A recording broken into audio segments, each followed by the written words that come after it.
Srivani trust అది పెట్టింది ఏంటంటే టికెట్ మామూలుగా అంతకుముందు బ్రేక్ దర్శనం అంటే 500 రూపాయలే ఉండేది. అయితే అది ఎవరో ఒకళ్ళ లెటర్లు, ఏ లెటర్లతో సంబంధం లేకుండా బ్రేక్ దర్శనం చేసుకోవచ్చు. 10,500 రూపాయలు, 10,000 వచ్చేటప్పటికి శ్రీవాణి ట్రస్ట్ ద్వారా గుళ్ళకి వివిధ దళిత వాడలు, గిరిజన వాడల్లో కట్టడానికి ఇస్తారు. అదే సందర్భంలో ఈ 500 రూపాయలు టీటీడీకి వచ్చాయి.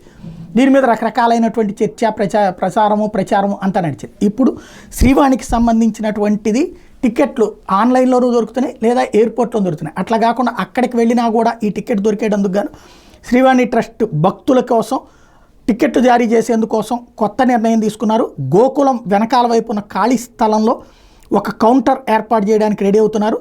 అక్కడ దాతల విభాగం పక్కనున్న ఆదిశేషు విశ్రాంతి గృహంలో తాత్కాలికంగా శ్రీవాణి ట్రస్ట్ దర్శన టికెట్ల జారీ కౌంటర్ని ఏర్పాటు చేయాలని నిర్ణయించారు కొత్త ఈవో. ఇందులో భక్తులు వేచి ఉండేందుకు అవసరమైన ఏర్పాట్లు చేయాలని కూడా అధికారులను ఆదేశించారు. ఇది కీలకమైనటువంటి నిర్ణయం.